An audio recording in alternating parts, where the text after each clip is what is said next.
Hello my dear, this is Sudesh Sahu from life science tutorial. चलिए बेटा start करते हैं आज का वीडियो लेक्चर सीरीज।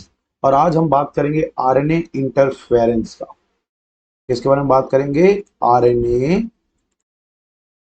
इंटरफेरेंस का बेटा, ठीक है। आरएनए इंटरफेरेंस क्या होता है और ये किस तरह का है, इसके और भी नाम देख लो। इसका नाम है बेटा आरएनए, और इंटरफेरेंस को स्मॉल आई से डिनोट करते हैं, आरएनए आई के नाम से भी जानते हैं। एक और पॉइंट है ऑल्सो नोन एज, ठीक है, also known as RNA silencing. इसको आरएनए साइलेंसिंग के नाम से भी जानते हैं बेटा, ठीक है। नाम से ही समझ में आ रहा होगा, RNA silencing, RNA interference, RNA I, मतलब कहीं ना कहीं इसमें आरएनए का ही रोल है। इस टेक्निक में क्या करते हैं बेटा, जैसे कि मैं एग्जांपल देता हूं बायोटेक का, नीमेटोड, ठीक है। नीमेटोडा रेसिस्टेंट प्लांट बनाने के लिए, निमेटोडा रेसिस्टेंट प्लांट बनाने के लिए हम इसी टेक्निक को यूज करते हैं, तुम्हारे आरएनए आई को, इंटरफेरेंस को। कैसे करते हैं देखना, हम बना लेते हैं बेटा इसका कॉम्प्लीमेंट्री आरएनए बना लेते हैं, ठीक है। हमने क्या बनाया? कॉम्प्लीमेंट्री आरएनए बनाया। अब कॉम्प्लीमेंट्री आरएनए बना करके इसको इंट्रोड्यूस कर देते हैं, इंट्रोड्यूस्ड इनटू प्लांट, ठीक है। जिस प्लांट को हम क्या बनाना चाहते हैं, निमेटोड रेजिस्टेंट बनाना चाहते हैं, उस प्लांट में हम इस पर्टिकुलर जीन को क्या कर देंगे? इंट्रोड्यूस कर देंगे, ठीक है। अब मान के चलो ये प्लांट का सेल है, मान ये प्लांट का सेल है। अब प्लांट के सेल के पास ये आरएनए है। कौन सा आरएनए है? ये मान लो इसका नाम है आरएनए आई, नाम है इसका, ये कॉम्प्लीमेंट्री आरएनए। अब देखो ये नीमेटोड आया, ये हमारा नीमेटोडा आया डिजीज कॉज करने। ये लो, जैसे ही नीमेटोडा डिजीज कॉज करने आएगा बेटा, ये अपने डीएनए को रिलीज करेगा यहाँ, और डीएनए से क्या बनाएगा? आरएनए, ठीक है। इसके आरएनए को रेड कलर का बनाता हूं ताकि समझ में आए। ये मान लो उसका आरएनए, ये क्या है? आरएनए। जैसे ही निमेटोडा का आरएनए यहाँ पे बनेगा, हमारा जो कॉम्प्लीमेंट्री आरएनए है वो देखना मिल के कैसे करेंगे। ये है निमेटोड का आरएनए, और निमेटोड के आरएनए का कॉम्प्लीमेंट्री कौन है? हमारा आरएनए, जो हमने डाला है यहाँ पे आरएनए आई। ये क्या बन गया बेटा? डबल स्ट्रैंडेड आरएनए बन गया। और आपको मैं ट्रांसलेशन में बताया हूं बेटा कि डबल स्ट्रैंडेड आरएनए जो है, ठीक है, डबल स्ट्रैंडेड आरएनए जो है वो नॉन फंक्शनल होता है बेटा। क्या होता है? नॉन फंक्शनल होता है। ये कोई भी फंक्शन को रेगुलेट नहीं कर सकता, ठीक है। तो ये कैसा हो गया? नॉन फंक्शनल हो गया। और नॉन फंक्शनल होने का मतलब है इससे प्रोटीन नहीं बनेगा, नो प्रोटीन सिंथेसिस, कोई भी प्रोटीन का सिंथेसिस नहीं हुआ। अल्टीमेटली निमेटोड का क्या हो जाएगा यहाँ पे बेटा? डेथ हो जाएगा, इसका लाइफ आगे सरवाइव नहीं हो पाएगा। इस तरह से हम प्लांट को क्या बनाते हैं? रेसिस्टेंट। तो यहाँ पे क्या यूज कर रहे हैं हम? यहाँ पे यूज कर रहे हैं कॉम्प्लीमेंट्री आरएनए का, ठीक है। Complementary RNA are used for RNAi, ठीक है। चलिए, अब इस आर, ये तो बच्चों वाली बात होगी, जो क्लास 11th को बताता हूं वो बात है। आरएनए इंटरफेरेंस में तीन तरह के आरएनए को यूज करते हैं बेटा। एक हो तो है तुम्हारा एमआई आरएनए, ठीक है। दूसरा है बेटा एसआई आरएनए, और तीसरा है तुम्हारा पीआई आरएनए, ठीक है। ये तीन तरह के आरएनए होता है जिनको हम यहाँ पे यूज करेंगे। इनको कहा जाता है नोन एज साइलेंसिंग आरएनए बोलते हैं, ठीक है। इसको हम बोलते हैं बेटा साइलेंसिंग आरएनए बोलते हैं, ठीक है। इनकी जो साइज है वो वेरी कर सकती है। तो साइज वेरीज फ्रॉम, ठीक है, size varies from 21 to 30 nucleotide, 30 nucleotide तक का ये हो सकता है। इसका जो नेचर है बेटा वो एंडोजिनस भी हो सकता है और एक्सोजिनस भी हो सकता है। तो एंडो और एक्सोजिनस, ठीक है, एंडो और एक्सोजिनस बाय नेचर दोनों हो सकता है ये, ठीक है। उसके बाद कुछ और बातें देख लेते हैं। ये क्या होता है? एंटीवायरल बाय नेचर होता है बेटा, एंटीवायरल बाय नेचर होता है हमारा MI, SI और PI RNA। ठीक है, ये जो है वो क्रोमोसोम के मॉडिफिकेशन को रेगुलेट करता है, तो ये प्रमोट करेगा किसको? क्रोमोसोमल क्रोमोसोमल मॉडिफिकेशन को। ठीक है, क्रोमोसोमल मॉडिफिकेशन को ये प्रमोट करता है। ठीक है, एंड ट्रांसपोसोम्स का रेगुलेशन भी करेगा, तो रेगुलेशन ऑफ ट्रांसपोसोम्स। ट्रांसपोसोम्स याद है? जंपिंग जीन बेटा। कौन है ये? जंपिंग जीन को हम क्या बोलते हैं? ट्रांसपोसोम्स। इसका एक और नाम है मोबाइल जीन के नाम से भी इसको क्या करते हैं बेटा? जानते हैं। ठीक, और इसका मेन काम क्या है भाई? सबसे मेन काम यदि मैं बोलूं तो रेड पेन से लिखता हूं बेटा इसको, मेन फंक्शन क्या है? ठीक है, तो इसका मेन फंक्शन है बेटा क्या करना? निगेटिव रेगुलेशन देना। क्या देना? निगेटिव रेगुलेशन देता है किसको? तो negative regulation at the level of PTM. PTM का फुल फॉर्म क्या हो जाएगा? Post transcriptional modification. ठीक है, इस तरह से ये क्या करता है? इसका मेन काम है नेगेटिव रेगुलेशन करना। दैट मीन्स ट्रांसक्रिप्शन ट्रांसलेशन के प्रोसेस को क्या करता है? ये इनिबिट करता है। चलिए बेटा, तो सबसे पहले अपन क्या करेंगे? सबसे पहले आरएनए के बारे में स्टडी करेंगे, जिसका नाम है बेटा mRNA। ठीक है, mRNA का जो टोटल लेंथ होता है बेटा, वो 23 न्यूक्लियोटाइड से बना होता है। 23 न्यूक्लियोटाइड से बना होगा। ये लेंथ की बात होगी। ठीक है, इन लेंथ में 23 न्यूक्लियोटाइड। चलिए, ये जो mRNA होता है बेटा, initially it was double stranded. ठीक है, मगर जब इसका फंक्शन रेगुलेट करना होगा तो सिंगल स्ट्रैंडेड रहेगा। तो याद रखना कि ये इनिशियली कैसा होता है? Initially double stranded by nature, but functionally जब ये काम करेगा तो फंक्शनली कैसा होगा बेटा? सिंगल स्ट्रैंडेड बाय नेचर होगा। SS का मतलब सिंगल स्ट्रैंडेड, DS का मतलब क्या आ जाएगा? Double stranded. याद रखना ये इसका की पॉइंट है कि जो mRNA होता है हमेशा एंडोजिनस बाय नेचर होता है। ठीक है, तो ऑलवेज एंडोजिनस बाय नेचर। ठीक है, एंडोजिनस नेचर का ये होगा। और इसमें रेगुलेशन कैसे होता है उसको देख लेते हैं थोड़ा सा। एक बड़ा सा सेल बना लेते हैं बेटा। ठीक है, मस्त बड़ा सा ये हमने बना लिया सेल। ठीक, और सेल के अंदर में एक बना लेते हैं न्यूक्लियस। ऐसे कॉर्नर में एक न्यूक्लियस बना लेते हैं। ठीक है, मेंशन कर देते हैं ये सेल है और ये तुम्हारा क्या है बेटा? न्यूक्लियस। न्यूक्लियस में तुम्हारा जो डबल स्ट्रैंडेड डीएनए है, मान लो ये डीएनए हमारा, तो इस डबल स्ट्रैंडेड डीएनए से by the process of RNA polymerase 2। ठीक है, आरएनए पॉलीमरेज 2 यहाँ पे क्या करेगा? प्रोसेस करेगा, उसको देखना है हमको। ठीक, तो यहाँ पे देखो कि हमारा जो आरएनए पॉलीमरेज है बेटा, वो बना लिया है यहाँ पे एक प्री एमआई आरएनए बना लिया। प्री एमआई आरएनए का यहाँ पे फॉर्मेशन हो गया है। इस प्री एमआई आरएनए में बेटा लूप का फॉर्मेशन होता है। ये ना लूप बनाता है ऐसा वाला। ठीक है, ये बहुत सारे मल्टीपल लूप का फॉर्मेशन किया, ऐसे ऐसा स्ट्रैंड बन गया। ठीक है, अब लूप बनने के बाद क्या होगा उसको देखना। यहां पे RNase 3 और एक और कंपोनेंट है बेटा ड्रोसा। ये बहुत अच्छी पॉइंट बन सकती है, ड्रोसा। ठीक है, तो RNase 3 और ड्रोसा ने इसको क्या कर दिया? लूप को यहाँ पे कट कर दिया। ये लूप अब अलग अलग हो गए, मगर अभी भी लूप कैसा दिख रहा है बेटा? डबल स्ट्रैंडेड दिख रहा है। ठीक है ना, ये कैसा दिख रहा है? डबल स्ट्रैंडेड लूप दिख रहा है।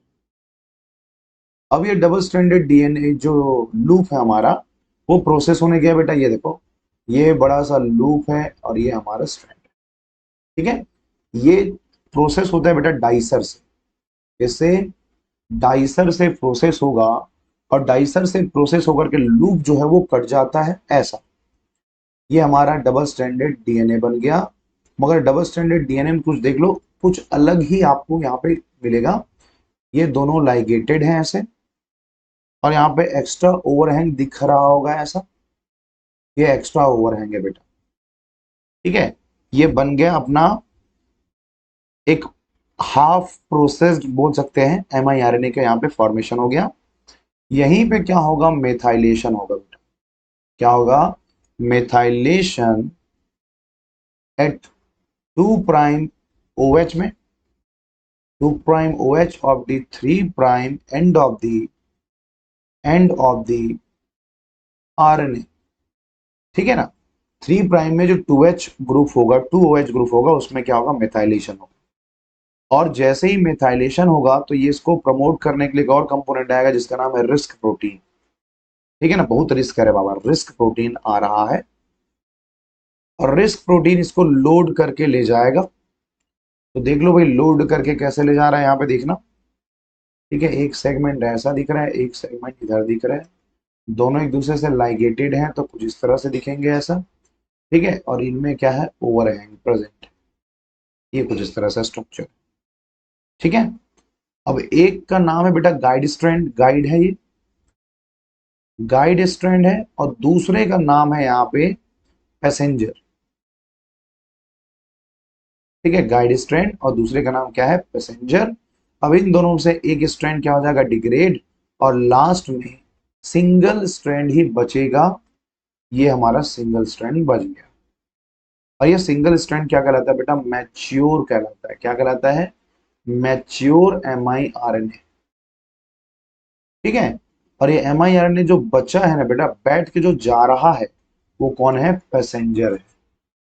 ठीक है, इस तरीके से प्रोसेस होता है। तो यहाँ पे देखो तुम कि यहाँ तुमको 3 इंपॉर्टेंट क्या मिल जाएंगे, एंजाइम्स मिल जाएंगे। सबसे पहले यदि मैं बात करूं तो तुम्हारा ये आ जाएगा डोसा। ठीक है, ये डोसा आ जाएगा, एक हो गया। डोसा के बाद में तुम्हारा दूसरा जो है वो कौन है बेटा, डाइसर। और तीसरा जो कंपोनेंट है वो कौन है, रिस्क है। ये 3 लोग जो है इसको क्या कर रहे हैं, रेगुलेट कर रहे हैं।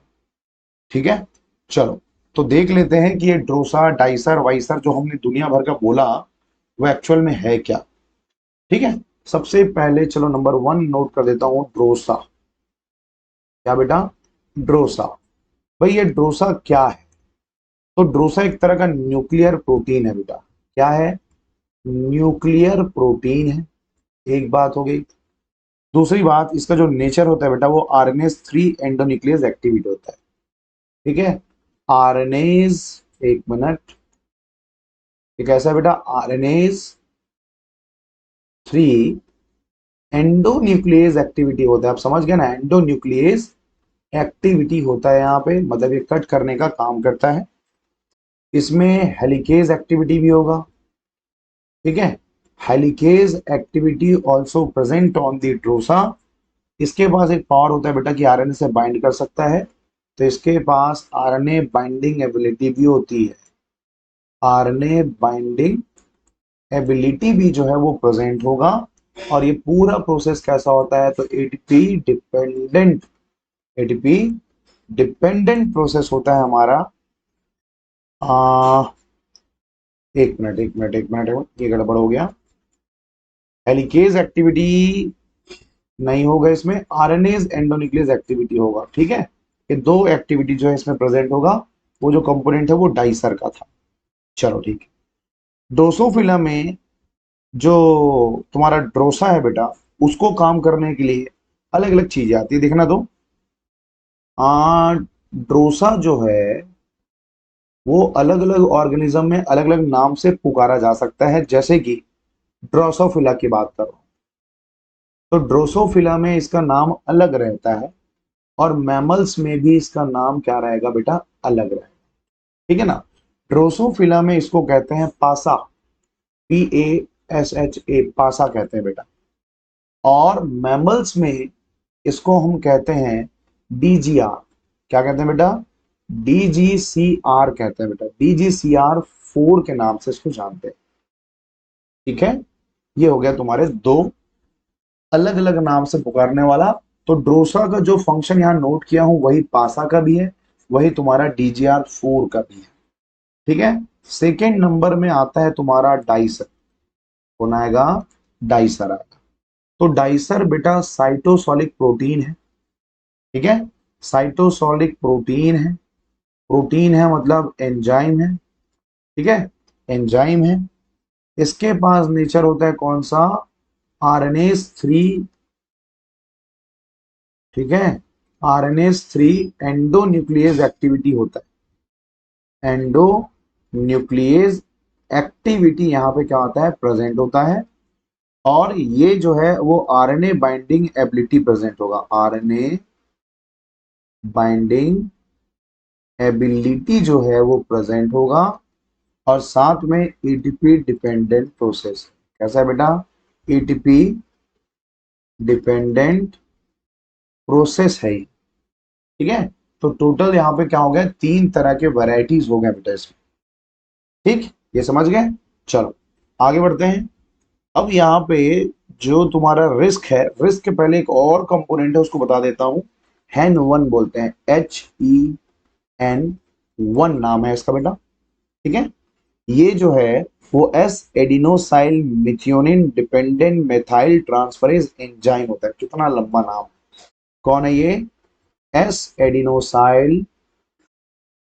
ठीक है, S adenosyl methionine, S adenosyl methionine dependent methyl transferase, methyl transferase enzyme है ये।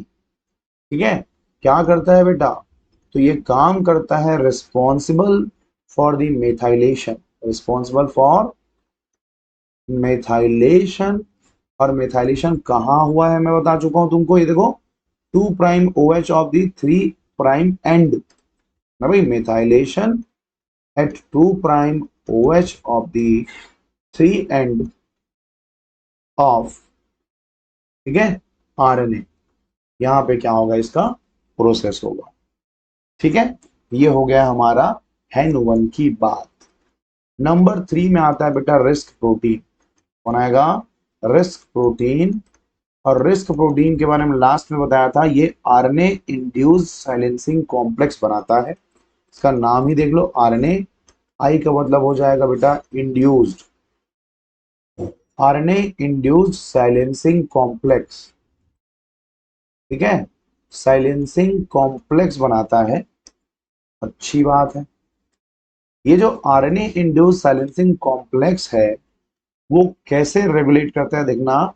ये एक तरह का आर्गोनेट प्रोटीन होता है बेटा।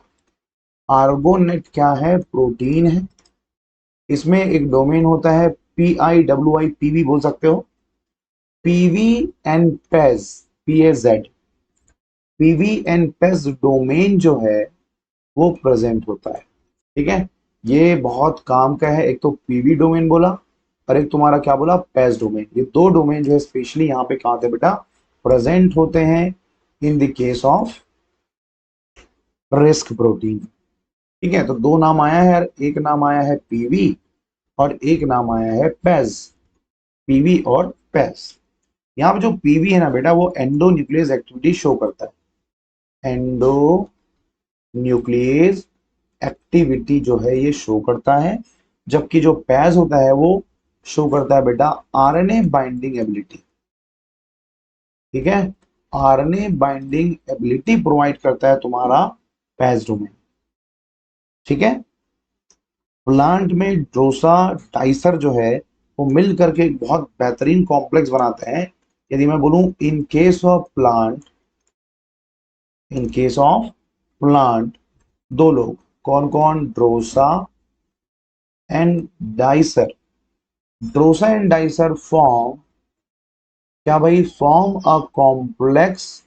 और ये कॉम्प्लेक्स को बोलते हैं ड्रोसा डाइसर।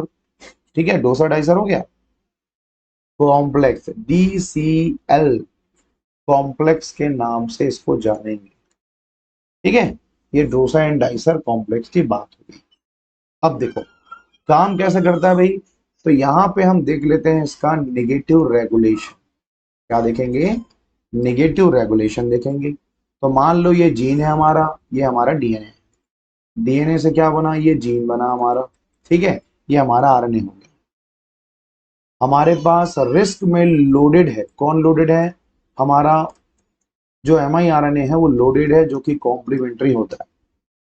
ठीक है, तो पहले क्या होगा, ये जो हमारा रेड वाला आरएनए है ये आया हमारी बॉडी में ऐसे, और यहाँ से रिस्क लोडेड जो प्रोटीन है वो भी आ रहा है।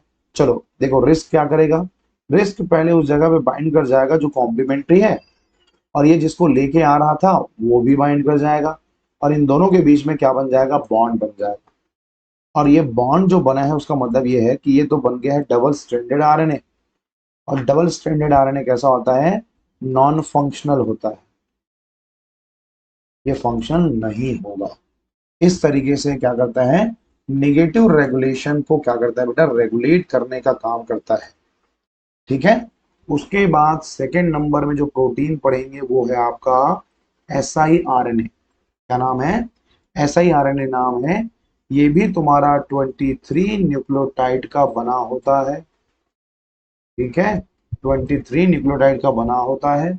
siRNA जो है वो सिंगल स्ट्रैंडेड होता है, एंडोजिनस भी हो सकता है और एक्सोजिनस भी हो सकता है। एंडोजिनस एक्सोजिनस बोथ होता है बाय नेचर। ठीक है, मगर mRNA ओनली एंडोजिनस होता है बेटा। mRNA सिर्फ और सिर्फ क्या होता है? एंडोजिनस होता है। यहाँ पे जब मैं बात करूंगा एंडोजिनस का, तो एंडोजिनस siRNA जो है वो दो तरह के होते हैं, इनका कहना है। एक होता है कासी आरएनए, और एक होता है टारी। कासी और टारी आरएनए होता है। कासी जो है वो सिस एक्टिंग होता है।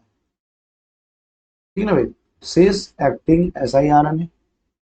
और टासी जो है वो क्या होता है बेटा? ट्रांस एक्टिंग होता है। तो ये हो जाएगा तुम्हारा ट्रांस एक्टिंग आरएनए कहलाएगा। ठीक है, यहाँ पे दो तरह से हो गया भाई। अब इसमें देख लो कि बनता कैसे है यार। तो बनाने के लिए हमको क्या चाहिए भैया? सेल चाहिए। चलो एक बड़ा सा सेल बना देते हैं ऐसा। ठीक है, ये हमारा double stranded DNA, double stranded DNA है। डीएनए में प्रोसेस हुआ और ये क्या बना? अच्छा, ये कौन कर रहा है? आरएनए पॉलीमरेज 5 कर रहा है बेटा। आरएनए पॉलीमरेज 5 और 4। एक मिनट। ठीक है, यहाँ पे आरएनए पॉलीमरेज कौन आ जाएगा? 4 आ जाएगा। 4 जो है रेगुलेट कर। ठीक है, अब ये क्या हो जाएगा? फोल्ड हो जाएगा ऐसा, और डबल स्टैंडर्ड कंपोनेंट बनाएगा in the presence of R D R polymerase. R D R polymerase के प्रेजेंस में इसने डबल स्टैंडर्ड बनाया।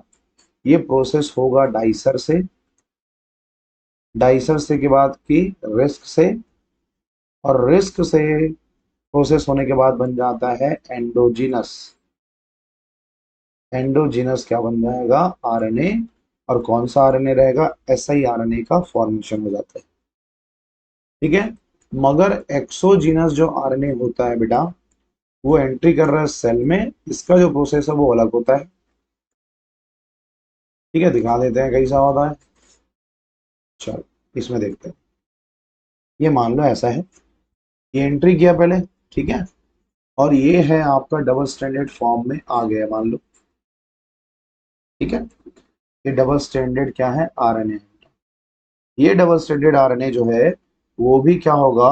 डाइसर से, ड्रोसा से नहीं होगा। उसके बाद में रिस्क से प्रोसेस होकर के ये लोड हो जाएगा रिस्क में। ये हमारा सिंगल स्ट्रैंडेड आरएनए है, जो कि कौन है? siRNA। ठीक है, ये यदि एंडोजिनस है तो ये जो है वो क्या कहलाएगा? एक्सोजिनस कहलाएगा। ठीक है, तो दो तरह के यहाँ पे क्या है? एंडो और एक्सोजिनस टाइप के हमने यहाँ पे पढ़ लिया भाई। ठीक है, कहाँ काम करता है तो याद रखना, एक्ट एज अ एंटीवायरल, ठीक है, act as a antiviral activity and regulate, क्या करेगा, रेगुलेट करेगा, किस चीज को रेगुलेट करेगा भाई, ट्रांसपोसोम्स, ठीक है, एंड रेगुलेट ट्रांसपोसोम्स, ठीक है। तो ये ट्रांसपोसोम्स कैसा है, एक्सोजीनस होगा तब रेगुलेट करेगा। तीसरा नंबर में आता है तुम्हारा PIRNA, ठीक है। याद रखना PIRNA जो है वो लॉन्गेस्ट में आता है बेटा, लॉन्गेस्ट साइलेंसिंग आरएनए है, लॉन्गेस्ट साइलेंसिंग आरएनए है ये, ठीक है। ये ड्रोसा एंड डाइसर इंडिपेंडेंट होता है, ड्रोसा एंड डाइसर इंडिपेंडेंट होता है। अच्छा ये बताओ, पहला वाले में ड्रोसा भी था, डाइसर भी था और रिस्क था, दूसरे वाले में ड्रोसा नहीं था, सिर्फ डाइसर और रिस्क था, तीसरे वाले में ड्रोसा भी नहीं है, डाइसर भी नहीं है, आखिरी वाला है कौन, रिस्क प्रोटीन, ठीक है। तो यहाँ पे हम बोल सकते हैं कि ओनली ये कौन सा प्रोटीन डिपेंडेंट है, रिस्क प्रोटीन डिपेंडेंट होता है, ठीक है। और काम क्या है, तो भैया इसका काम है responsible for chromosomal modification, chromosomal modification का काम करता है तुम्हारा PIRNA, ठीक है। ऑल सेरेंसिंग आरएनए, भाई सब में देखो यहाँ भी क्या लिखा है, अच्छा इसको चलो कवर करता हूं ताकि समझ में आएगा। यहां भी लिखा है रिस्क, रिस्क प्रोटीन यहां भी है, और रिस्क प्रोटीन जो है वो यहां भी है, ठीक है। पहले वाले में रिस्क प्रोटीन है, ये देख लो कहाँ है भाई रिस्क प्रोटीन, ये लो रिस्क प्रोटीन तीनों जगह है, मतलब तीनों के तीनों रिस्क प्रोटीन क्या होते हैं, डिपेंडेंट होते हैं, ऑल, ठीक है। यहाँ पे याद रखना है स्टार पॉइंट बन सकता है, all silencing RNA, all silencing RNA are risk protein dependent, ठीक है, रिस्क प्रोटीन डिपेंडेंट होगा, ये सबके लिए कॉमन है बेटा, क्या ये सबके लिए एकदम बेसिक और कॉमन इसको हम बोल सकते हैं। तरीके से ये हमारा जो कंपोनेंट है बेटा वो काम करता है, ठीक है। तो चलो देख लो एक बार, थोड़ा सा रिकॉल कर लेते हैं भाई। सबसे पहले हमने पढ़ा कि आरएनए साइलेंसिंग क्या होता है, ठीक है। तो आरएनए साइलेंसिंग या आरएनए इंटरफेरेंस में हम क्या करते हैं बेटा, किसी दूसरे फॉरेन कंपोनेंट के या दूसरे बैक्टीरिया माइक्रोब के ग्रोथ को रोकने के लिए हम इस स्ट्रेटेजी को यूज कर सकते हैं, जिसको हम क्या कहते हैं, आरएनए साइलेंसिंग करते हैं, आरएनए इंटरफेरेंस करते हैं, आरएनए आई के नाम से जानते हैं। इसमें हम यूज करते हैं किसको, कॉम्प्लीमेंट्री आरएनए को। ये कॉम्प्लीमेंट्री आरएनए जा करके जो भी फॉरेन आरएनए होगा उसके साथ जाके बाइंड करेगा, क्योंकि कॉम्प्लीमेंट्री, हम इसको ऐसे डिजाइन करेंगे कि ये कॉम्प्लीमेंट्री आरएनए रहे, और हमारे जो भी हार्मफुल बैक्टीरिया या पैथोजन है जो डिजीज कॉज करता है, चाहे वो प्लांट में हो चाहे वो एनिमल में हो, उसको हम प्रिवेंट करने के लिए स्ट्रैटेजी को यूज कर सकते हैं, ठीक है। तो कॉम्प्लीमेंट्री आरएनए जाके क्या करेगा, टारगेट आरएनए से जाके बाइंड करेगा और ये बन जाएगा डबल स्ट्रैंडेड आरएनए। और आपको पता ही होगा कि डबल स्ट्रैंडेड आरएनए जो है वो नॉन फंक्शनल होता है, कभी भी प्रोटीन का सिंथेसिस नहीं कर सकता। बात समझ में आ रही है कि डबल स्ट्रैंडेड जो आरएनए होता है वो प्रोटीन का सिंथेसिस नहीं कर पाएगा, नॉन फंक्शनल होता है। हम आरएनए इसलिए बना रहे हैं ना ताकि आरएनए से ही क्या बने, प्रोटीन का यहाँ पे फॉर्मेशन, ठीक है। तो ये दोनों में आपको क्या मिलेगा, वैरायटी मिल जाएगी, इसमें कोई इश्यू नहीं है। तो एक हो गया तुम्हारा, सबसे पहले जो हमने पढ़ा था वो कौन सा था बेटा, MIRNA, ठीक है। MIRNA 23 न्यूक्लियोटाइड से बना है, डबल स्ट्रैंडेड होता है, मगर जब बाद में मैच्योर हो जाता है तो सिंगल स्ट्रैंडेड में कन्वर्ट हो जाएगा। और ऑलवेज ये स्टार पॉइंट है कि एंडोजिनस होता है, क्योंकि सेकेंड वाले को हमने जो पढ़ा वो एंडो एक्सो दोनों होता है, ठीक है। इसमें क्या होगा, न्यूक्लियस में by the help of RNA polymerase 2 single stranded RNA बनता है जिसको हम बोलते हैं प्री एमआईआरएनए। इसमें धीरे से क्या होता है, लूप का फॉर्मेशन, और लूप के फॉर्मेशन से यहाँ पे मल्टीपल लूप बनेंगे जो कि कट हो जाते हैं किससे, डाइसर से, सॉरी ड्रोसा से। अब ड्रोसा से कट होने के बाद ये कहा जाएगा डाइसर में, और डाइसर इसको क्या कर देगा, मेथाइलेशन के लिए प्रमोट करता है, और 3'5' ओवरहैंग का भी फॉर्मेशन हो जाता है। और उसके बाद ये फाइनली जाता है आखिरी कंपोनेंट के पास जिसका नाम है रिस्क प्रोटीन। ये रिस्क प्रोटीन दोनों प्रोटीन को, गाइड स्ट्रैंड को और पैसेंजर स्ट्रैंड को लोड करके ले जाता है। इसमें से एक स्ट्रैंड जो है डिसअपियर हो जाता है जिसका नाम है गाइड स्ट्रैंड, एक स्ट्रैंड हमेशा रहेगा, वो कौन है, तो वो है आपका पैसेंजर स्ट्रैंड। ठीक है। ड्रोसा क्या है, न्यूक्लियर प्रोटीन होता है, आरएनएस 3 एक्टिविटी होती है, एंडोन्यूक्लियस नेचर का होता है। ड्रोसा को ड्रोसोफिला में पासा कहते हैं और मैमल में क्या कहते हैं, DGCR4 के नाम से जानते हैं। डाइसर जो है वो साइटोप्लाज्मिक प्रोटीन है, ठीक है, एंजाइम नेचर का होता है, आरएनएस 3 एक्टिविटी होती है, साथ में आरएनए बाइंडिंग एबिलिटी भी होगा और एटीपी डिपेंडेंट प्रोसेस भी अपनाता है। हैन1 जो है वो S adenosyl methionine dependent methylate transferase enzyme है जिसका काम है मिथाइलेशन करना। कहाँ करता है, 2' OH में करता है, at the end of the 3' of the RNA. ठीक है। रिस्क प्रोटीन जो है वो आरएनए इंड्यूस्ड साइलेंसिंग कॉम्प्लेक्स होता है, ठीक है, जो कि आर्गोनेटेड टाइप ऑफ प्रोटीन है जिसके दो डोमेन होते हैं, एक पीवी डोमेन और एक पैच डोमेन। पीवी डोमेन का काम है एंडोन्यूक्लियस एक्टिविटी और पैच डोमेन का काम है आरएनए बाइंडिंग एबिलिटी। ठीक है, ये दो process. In case of plant Drosha और डाइसर मिलकर के एक कॉम्प्लेक्स बनाते हैं जिसको डीसीएल कॉम्प्लेक्स के नाम से भी जानते हैं।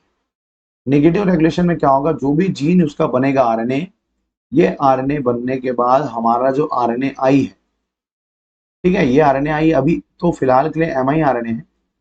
एमआईआरएनए जाके बाइंड किया उस साइट से जहां से इनिशिएशन होता है और उस पर्टिकुलर जीन को या स्ट्रैंड को क्या कर देगा, इनएक्टिव कर देगा, नॉन फंक्शनल कर देता है। ठीक है। सेकंड नंबर में आता है आपका SIRNA, 23 न्यूक्लियोटाइड से बना होता है, सिंगल स्ट्रैंडेड होता है, एंडोजिनस भी हो सकता है और एक्सो भी हो सकता है। एंडोजिनस में दो टाइप होगा, कासी और टारी। कासी का मतलब होता है सिस एक्टिंग होता है, सिस एक्टिंग SIRNA, और टारी का मतलब होता है यहाँ पे ट्रांस एक्टिंग SIRNA का नाम यहाँ पे बोले। ठीक है, दो तरीके से प्रोसेस जो है इसमें भी होता है, उसको देख लेना, सेम टू सेम है। ठीक है।